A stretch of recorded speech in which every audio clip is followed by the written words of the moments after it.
There is no particular ranking or order in the selection of these 8 films, 8 out of 19.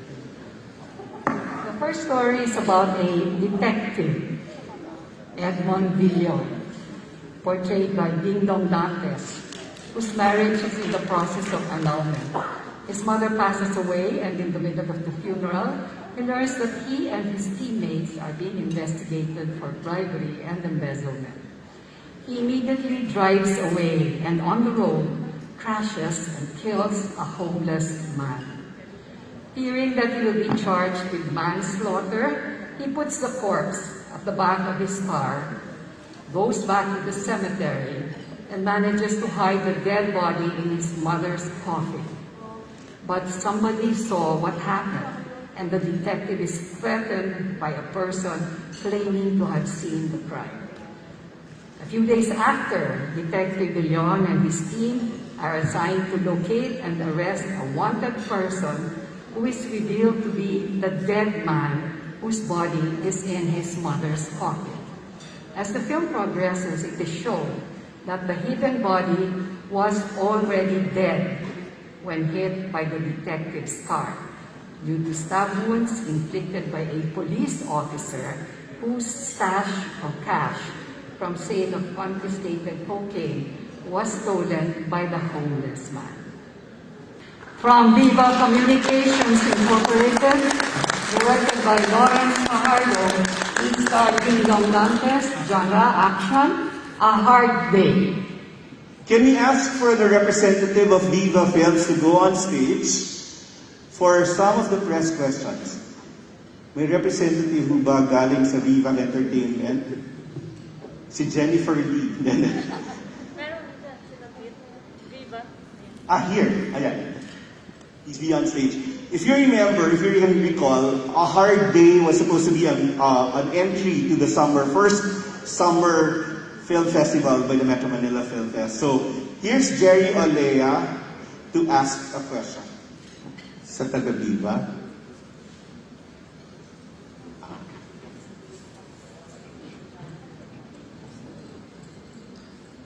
Yun pong Miracle in Cell number 7 na Korean remake na isang Korean film na pinalabas ng Viva, talagang runaway winner sa Padilla 2 years ago. Tapos ito, another Korean remake. Ang tanong ko lang, at pakiramdam ko, malaki ang chance na mag-top grosser kasi action movie. Ang tanong ko lang, sino ang pamlaban sa best actor? Si Dingdong o si John Arcilla? Actually, kung tutusin po, yung producer po na nagpadala ng filmography ang nag-classify sa kanilang entry kung sino ang lead actor at supporting actor. And sa pagkakatanda po namin sa filmography na si Dingdong Dantes ang lead at si John Arcilla ang supporting. I see. Yes. Good afternoon, everyone. Good afternoon, Sir and Ms. Boots. Yeah, Ms. Boots is actually correct. Dingdong Dantes is the lead actor, and John Arcilla is the supporting actor. But both of them, they're very good in this film. And yun nga, it's another Korean remake. And we really waited for this Metro Manila Film Fest to release our film. It was shown pre-pandemic. So we're looking forward for this Metro Manila Film Fest. Thank you. If ever na may isa pang aspiring entry si John Arcilla, alam ko na isinali na sa 19 films. If ever, saan siya sasakay na flow? Dito ba sa A Hard Day o if ever kung makapasok rin yung isa? Well, hopefully, we wanted to invite him to be in our flow, of course. We'll ask him. Mahirap kasing maglipat-lipat yata ngayon. Dati pwede kasi magpalipat-lipat ng mga float if ever na yung parang mahirap. Ano talaga may expect namin dito sa hard action na ito? It's a action drama film. And it has of course, moral value. It's a big production film. That's why we really, Viva Production, really waited for the comeback of our release of the cinema. We wanted to release this in the cinema. Okay, salamat. Good luck. Ito yung bet mo na, tag grosser. The second finalist, this social drama recounts the story of Darna, a law-abiding and peace-loving gay beautician who owns a small salon in one of the slums of Manila. Her life takes a drastic turn when her name appears on the neighborhood watch list. Her goal is to get her name off the list before it gets to the police. And she only has 24 hours to do or risk being shot on sight. So, she sets out on a frustrating and unbelievably comical odyssey in pursuit of answers and people that could clear her name. A round of applause to Big Night, produced by Cinco Entertainment, Idea First Company of Korean Films and Quantum Films, with June Robles Lana as director, lead stars Christian Bobles, Nico Antonio, John Arcilia, Ricky Davao, Soliman Cruz, Luis Domingo, Gina Lahal, and Janice De Belen. Congratulations. Congratulations, Big Night, for being part of the MMFF official entries. We'd like to call on the cast and their representative to join us here on stage for a message.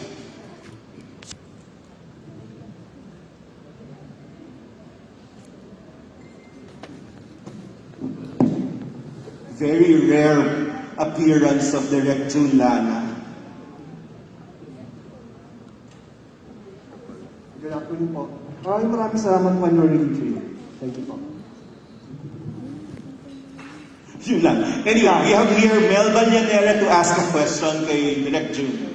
Hi, Direct June. I'm Mel Bayonera from CD News. My question is that, ang galing kasi ni Christian Bobles dun sa pelikulang Panty Sisters and Die Beautiful. Anong atake yung approach ang ginawa mo para mabago yung character niya as gay sa bagong role niya po sa Big Night as Darna? Marami, pinag-usapan namin yun definitely kasi parte kami nung mga naging roles din niya na tumatak eh. So pinag-usapan namin yung look, pinag-usapan namin yung behavior ng character. May punto siya dito, iba yung movements, pati yung paglalakad niya binago namin. At saka madami kasing twist yung character eh, kapag pinanood din yun. So yun yung exciting sa amin pag makita ng mga manonood. Direct, kasi ang tema nyo, yung pinaka-topic ito is about drugs, napakaseryoso. Is it intentional na gawing comedy para maging light, pero maayos mo pa rin nalalahad sa publiko tungkol saan yung istorya, yung istorya about drugs? Lagi naman ganun ang style ko sa comedy, even with Die Beautiful, na napakaseryoso talaga ng mga themes na tinalakay namin sa Die Beautiful. And it's the same with this. So I think it's the way I tell my stories, especially how we look at what's happening in our society right now. I think what's sad is, we've come to a point na tinatanggap na lang natin yung mga nangyayari. At tayo mismo, pinagtagpuan na natin yung mga nangyayari. And I think yun lang yung gusto kong maging reflection ng pelikula sa kung paano yung pagtanggap natin sa mga pangyayari. Direct June, kasi naging very successful and blockbuster po yung Panty Sisters and Die Beautiful. Is there a pressure on your part now na dapat maging ganun din siya kainit tanggapin ng publiko ngayong Metro Manila Film Festival? Wala akong pressure na ganun eh. Ang sa akin lang is makapagkwento ko siya to, the best potential na pwedeng ilabas sa isang kwento. At iniisip ko lagi yung mga manonood na sana ma-enjoy nila, maging entertaining pa rin. So yun lang. Basta magawa ko ng maayos yung pelikula ko. And honestly, hindi natin alam talaga kung ano magiging reception ng audience talaga sa mga pelikula natin. Ang pwede lang talaga natin gawin ay siguraduhin ginawa natin ng magandang pelikula. Galing. Direct June, last na lang. Kanina si John Arcilia nandun sa A Hard Day. Paano niyo ikaw convince na sa inyo sumakay na float? Siguro kagawa kami ng isang bangka para pwede siya tumuwid dun sa dalawang float. Kung gusto nyo yun. Kasi may mga stops naman from Pasig to Mandaluyong to Makati to Manila. Siguro Ganun na lang. pwede maghatian dun sa mga stops. Maraming salamat, Direct June. This romance comedy follows V, an ambitious vlogger who becomes part of a Kumu love team with the rich heartthrob Gino. They must win a Kumu campaign so V can buy the condo of her dreams. But things get complicated as Dee tries to juggle vlogging with Tupet, an almost lover from her high school days. Even more, Gino secretly likes Dee's cousin and best friend Megumi.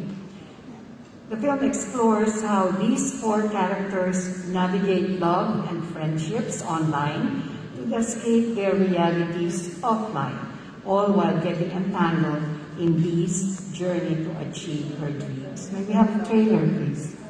Kathy Garcia Molina film produced by ABS-CBN Film Productions Incorporated and Cuento Labs Incorporated, starring Anthony Jennings, Jeremiah Lisco, Daniela Strana, and Kaori Oinuma. Love at First Street. May we call on the representative and cast of Love at First Dream. Ang bagets sa Direct Cathy na mukhang in love.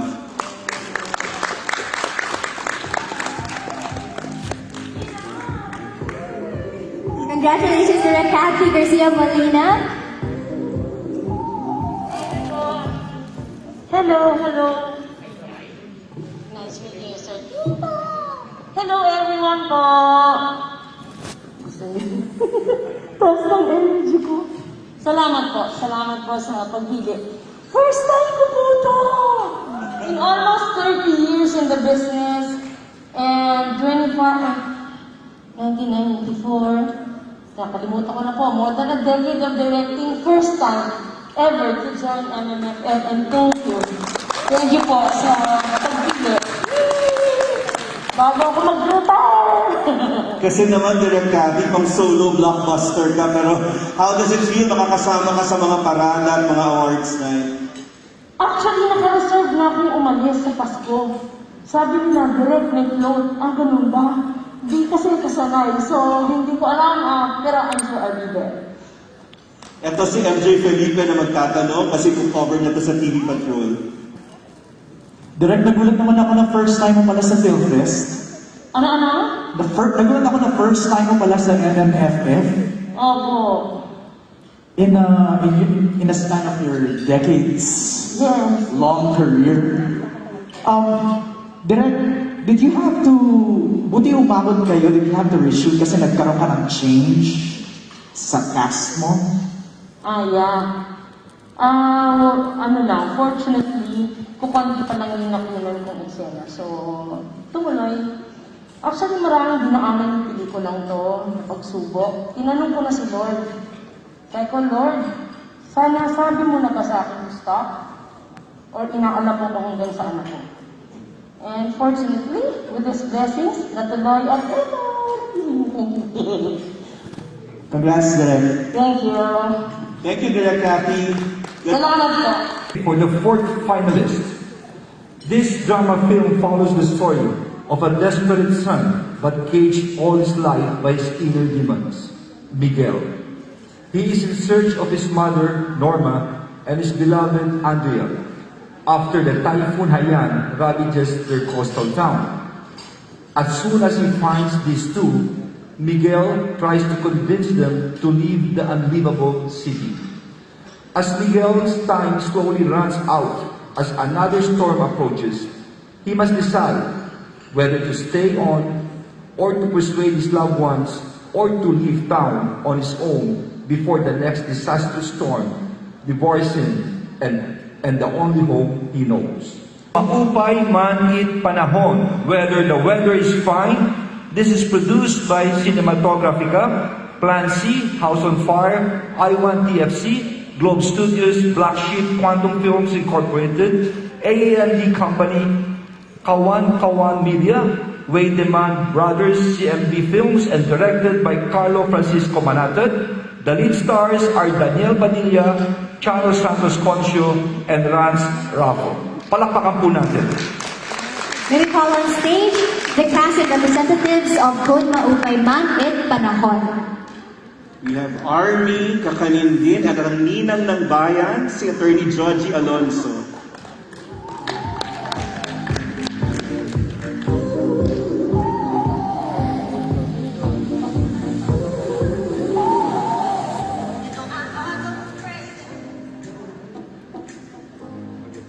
Good afternoon po.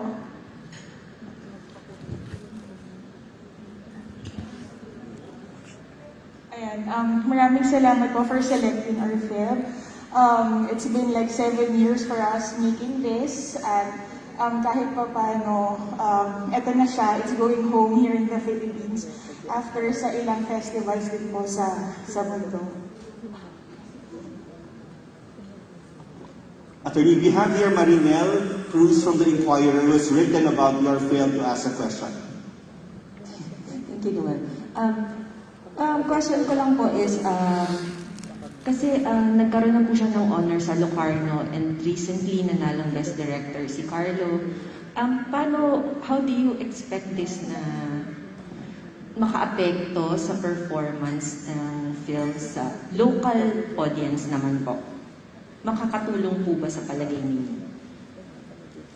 Attorney Georgie? We are hoping that it will help the center. Yes. Ito yung day na meron kaming 800 extras. 1,000. Tapos, yung eksena kasi ay kakaulan lang. So, basa sila, magtatakbuhan sila towards one direction kasi may papayatin na barko. Tapos yung ibang mga extras na nandun, medyo tumatawa or tumitingin sa camera para mga 5 takes na. Kaya si DJ, parang kinuha niya yung mic, tapos nagsalita na siya na parang, bakit kayo tumatawa? Anong nakakatawa sa eksena? Anong nakakatawa sa pinagdaanan ninyo nung bagyo? Kaming lahat nandito para gumawa ng pelikula, para maikwento yung storya nyo. Anong nakakatawa doon? So siguro itong mga extras na tauhan, after that, nagseryoso na sila at naka-good take naman po kami. So what does that say of Daniel as an actor? First hand ko siyang na witness, and immediately I thought, hindi lang actor yung nakuha namin kay Daniel. We found an ally. We found a true artist in him na tutulong sa amin sa production din na mabuo yung pelikula ng maayos at ng maganda. Siyempre, coming also from Tacloban, alam niyo yung nangyari. Okay, salamat and good luck Thank you. po. Salamat po. I know RP has been wanting this film, Attorney Georgie, also to premiere in Tacloban. No? I want to ask Attorney Don, is there any rule, if ever, kung pwede lang i-premiere itong pelikula? Kasi November, I think, is the anniversary month, no, of the Tacloban, Yolanda typhoon. I think there's no prohibition in any premiere, so long as it's not commercial. No, so they can show it in premiere sa Tacloban if they want to. At least it's going back to where you saw it or where the tragedy happened. Congratulations. Sana po panuorin ninyo. Thank you.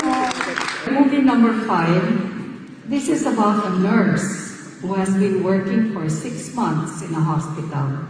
She noticed that all patients staying in room 009 always die, and she does not recall any instance when the patient in the room has ever survived. She thus decides to personally investigate the cause of the deaths, especially since a hospital friend was assigned to stay in the same room. This suspense drama was produced by A&Q Production Films with Lester Di Maranan as director. That's starring Raymond Bagat-Singh and Win Marquez from A&Q Production Films Incorporated, directed by Lester Di Maranan. Nelia. Would like to call on the cast and representatives of Nelia on stage for a short message and question and answers.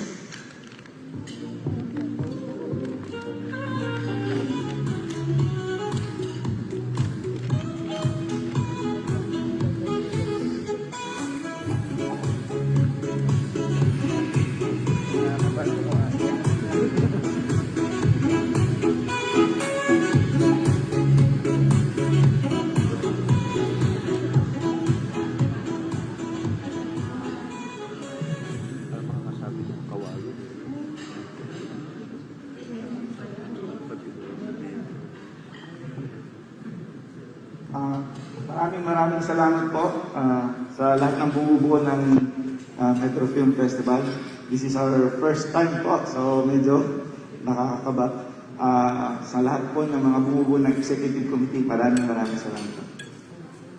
Maraming salamat po sa Metro Manila Film Fest po, sa committee. At ito pong Nelia, hindi po kayo magkakamali na hindi panoorin dahil kakaiba po yung kwento niya. At the same time, binuhos po talaga ng mga namin, ng producer, saka lahat po ng staff po, yung art po dito sa movie na ito. Magandang hapon po again sa ating mga kaibigan sa press, MMFF, kapwa sa production, artists, crew, and all the staff. We're humbled, we're flabbergasted, we're thrilled, we're just grateful, manifold. So maraming salamat po. Domo arigatou gozaimashita. Thank you. We have here Kuya Lars Santiago na hinahanap si Win-Win. Nasaan daw si Win-Win? May sakit po ngayon si Winwin, kaya hindi po namin kasama po ngayon. Yan, tanongin ko lang, ano yung talagang challenges? Kasi yung paggawa ninyo nito, yun yung kasagsagan ng ng mataas ang cases ng COVID-19. People are hyped. Good afternoon. We're very lucky because we were able to shoot at the height of the pandemic last March. And the setting was in Nueva Ecija, where cases were relatively very, very low, or almost none. Yeah. So our setting was mainly based in a hospital, and that hospital was never utilized. So we were the first of the lucky people who were able to make use of the hospital setting. Yeah. And people in Nueva Ecija were very, very friendly, they were very accommodating, and we're just glad that we made it this far in MMFF. So, thank you po. Talagang nakakatuwa po. So, paano manggugulat yung pelikula? Sorry, Tito Lat? Paano manggugulat yung pelikula? Alright, so our film is a suspense thriller. So I guess that people would need to look forward to watching our film. I don't want to give any spoilers. I don't want to burst any expectations. But I'm just encouraging people to please watch not only our film, but all of the 8 finalists in the MMFF. Supportan po natin. Huwag po natin kalimutan na suporta ng pelikulang Pilipino. Okay, thank you. 6th finalist. This is a film, a trilogy set in different periods of the Philippine history. The film, created by Obra Cinema, explores the horrors of being confined in physical and metaphysical areas. The lead roles are played by Beauty Gonzalez, Chiu, and Icon Melendez, Jameson Blake, and Joaquin Domagoso, with Adolf Alex as director. First is Convento, which takes place in the 1960s. It is about the story of Sister Teresa, who is a novice in a convent. She hears phantom sounds, which is interpreted by the Mother Superior as a sign of Sister Teresa's not being keen in her vocation. Second is Bahay, which is set in a small barrio, which is engulfed in fear due to the mysterious disappearances of several young men during martial law. When the community helps find Bubuy, one of the young men who disappeared, they are confronted with the reasons for the mysterious disappearances. The last episode, Hotel, is set in the present, particularly on the onset of COVID-19 pandemic. It is about Amor, an overseas Filipino worker who worked in Japan and is quarantined in a hotel outside the city, together with fellow OFWs.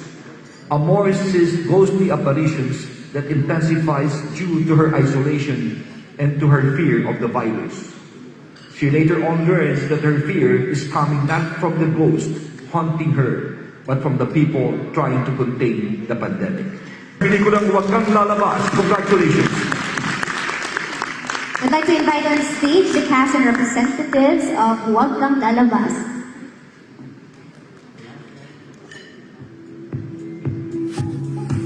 very prolific director, Direct Adolf Alex.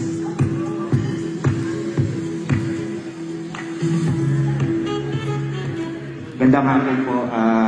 Maraming salamat po sa selection committee ng MMFF para po sa pagpili sa pelikula.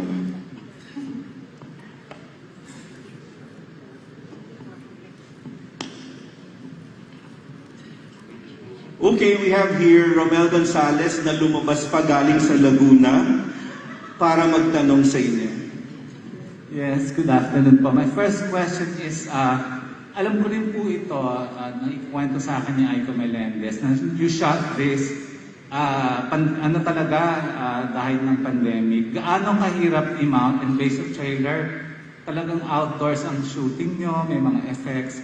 Ano ang hirap na pinagdaanan nyo to complete the film? Actually, medyo mahirap po kasi nga yun nga, in the time of pandemic. Tapos syempre dahil marami rin pong mga eksena sa labas. So, kailangan pong planuhin ng mabuti. Pero maganda naman po doon na coordinate naman ng mabuti sa LGU at saka doon sa mga lugar kung saan po kami mag-shoot. Kasi yung isang episode po sa Bulacan, tapos yung dalawang episode sa Baguio ginawa. So, naiplano naman po ng mabuti. So, kahit pandemic, nairaos naman po ng mabuti. And Direk, my next question is, sa pagkakaalam ko po, may isa pa kayong pelikula, yung kay Miss Nora Honor, yung Kontrabida. What made you decide po na ito ang isali, hindi yung Kontrabida? Hindi po kasi ako nagdidesisyon, sir. Ang nagdidesisyon po kasi niyan siyempre yung producers po. So kung ano po yung sa tingin nilang tamang venue at saka avenue para po dun sa pelikula, sila po ang nagdidesisyon. Kasi siyempre sila po ang nag-gamble para dun sa pelikula. So kung ano man po yung nila desisyon, nire-respeto po namin. Thank you. Yes, we are on the 7th film. This is the story about family and forgiveness, created by Tin Can Productions, with Toni Gonzaga as lead actress. Toni plays Gina, an owner of a grocery store who is excited to pursue her dream of finishing her masteral in Australia.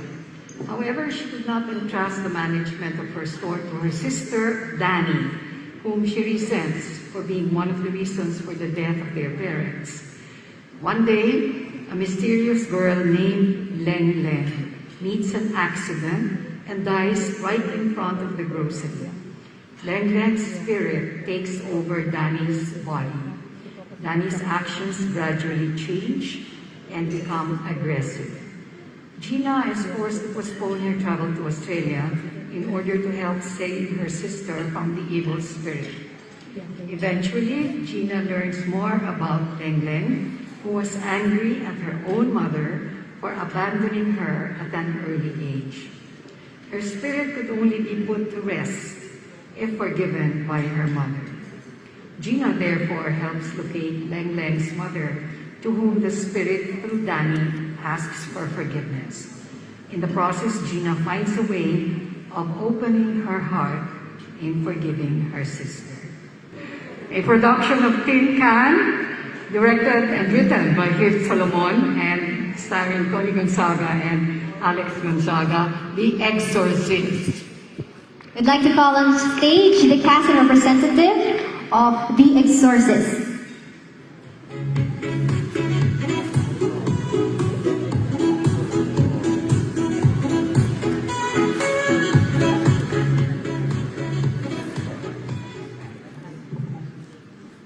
Thank you guys again to the, of course, Chairman, Ms. Woods, and the MMFF Selection Committee, Nexicom. It's always a blessing to be a part of the Metro Manila Film Festival, and we're excited to be back, and also back in cinemas. It was actually nice. I was sitting over there, and I was actually watching a big screen, so it's been a while. So I can't wait to see all of you back in the cinemas starting today, and of course until Christmas. And hopefully, tuloy-tuloy na ang screenings on the big screen. So maraming salamat for the opportunity. Thank you guys. Direct Paul, we have here Tita Erlinda Rapadas to ask you a question. Direct Paul, tataka lang kami kasi ang bida rito sa movie, Exorcist, is si Toni, yung asawa mo, and then yung sister-in-law mo, si Alex. And then, bakit hindi ikaw ang nag-direct at ipinadirect mo pa kay Philip Silomon? Ano yan? Mas mahirap ba na ikaw mag-direct o mas okay na lang na ikaw ang producer? Yeah, if I'm getting it correctly, I'm here as the producer. Of course, the sisters are out, I think, now working, and I think Fifth is at an ocular now. I didn't quite catch your question, honestly. Noel, can you help me? What was it? No. Would you rather direct them or produce them? Will there be family problems if you direct them? Definitely produce. To be honest with you, Exorcist was born with just like our Sunday lunches. You know, the two sisters making kwento, and then they look at me, produce mo yan, di ba? Parang ganoon ang mga Sundays namin with the Gonzaga family, and of course, Fifth is the writer-director. He's also part of their barkada. So, of course, sometimes, and most of the time, I take them seriously. And here we are with the Exorcist, a concept that really came from Toni, from Fifth, and from Alex. It's kind of like a family tradition now for us, no? And hopefully you guys enjoy it. It's comedy horror, so parang ano yan, may mga spoof, and of course some scary moments as well. But yeah, I'd rather produce. How different is this from the last entry of the sisters, Direk? Yeah, they did Marry Me a couple of years ago. Also for the film fest? Yeah. Well, in essence here, we capitalized on them being sisters, so it's really family driven. Of course, Marry Me, there was some sort of love triangle element there. This is really just a family, about a business that they own. And I think what makes it different is it's a horror comedy, something I know Toni hasn't really done. And of course, Alex, as you all know, is just unpredictable. So that's kind of what she brought into this film. And what would it take for you to direct them finally? Well, again, story and concept. If there's something that I feel I want to invest my time in, why not? I'm not going to say no. I'd rather produce at this particular moment. But if there's a concept that I'm in love with, that I like, and it happens to be Toni or Alex, I go, why not? And I guess that story has yet to be written, I guess. Thank you, Direk. Sure. Maraming salamat. Thank you. The last finalist is a romance film which tells the story of Luis and Luisa, who are from two different worlds. Luis is a seminarian looking for a son, while Luisa is an entertainer longing for more time. They soon find themselves falling hard for one another, but only to realize that fate is yet again taking them to a different course. They are bound to discover the real meaning of love's pain and promise. The last finalist is Huling Ulan sa Tagaraw, produced by Heaven's Best Entertainment and directed by Ruby Ignacio. It stars Ken Chang and Rita Daniela. Palakpakan po natin ang pelikula. We'd like to call on the representatives on stage for a short message.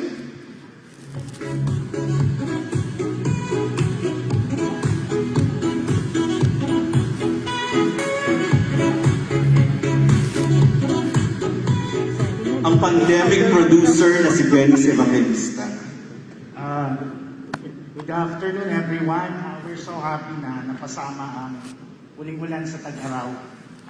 Produced by Heaven's Best Entertainment ni Miss Arlene Bautista. Si Direk Louie Ignacio po, saka si Rita Daniela Kenshan. Kasulukuyan pong nagte-taping, nakalaking sila sa The Clash. Ngayon po. Pero nung tinext po namin sila kanina, nung in-announce, tuwan-tuwa po sila. Maraming salamat na naman. Dennis, we have here Ricky Calderon to ask you a question. Anong challenge gumawa ng pelikula during the pandemic? Anong challenge ng pelikula sa pandemic? Napaka-challenging in every aspect, like sa budgeting, sa casting, sa pag-save ng mga buhay natin kasi knowing na yung mga nangyayari, may mababalitaan kang namatay, and yet kailangan naming magtrabaho. So, actually itong movie na to, ang unang-unang ng mga grupo namin, ang unang-unang namin ginawa during the pandemic, yung bago pa lang ang pandemic, ang COVID noon. Galing, no? Tapos Nag-clash ba or mas may nabuo dun sa tambalang Ken at Rita? John Dennis. Kasi ang dami na nilang pelikulang pinagsamahan at teleserye, di ba? So how different is this film from all the other pairings of Rita and Ken? Palagay ko naman, pinag-isipang mabuti bago namin gawin. Actually, napag-usapan ko, hindi pa yata pandemic, nakakapag-meeting pa kami. So, mas matagal yung proseso ng creative process nung ginagawa namin siya. So sabi pala, launching ng love team nila sa pelikula ito. Tama ba to? Ano? Launch ng pelikula ng love team nila, bale. Yeah, palagay ko kasi mas kilala sila sa television. So, nakakatuwa na nabigyan sila ng pagkakataon na magkaroon naman ng pelikula na nasi-showcase yung kanilang team up. Maraming salamat. Tama nga si Attorney Don kasi lahat ng networks na may film division represented kasi dito yung GMA with the love team of Ken and Rita, and we have Signal na represented by yung Big Night, and then we have the ABS Film Studios with the entry of Direct Cathy Garcia Marina. Maraming salamat. Thank you very much.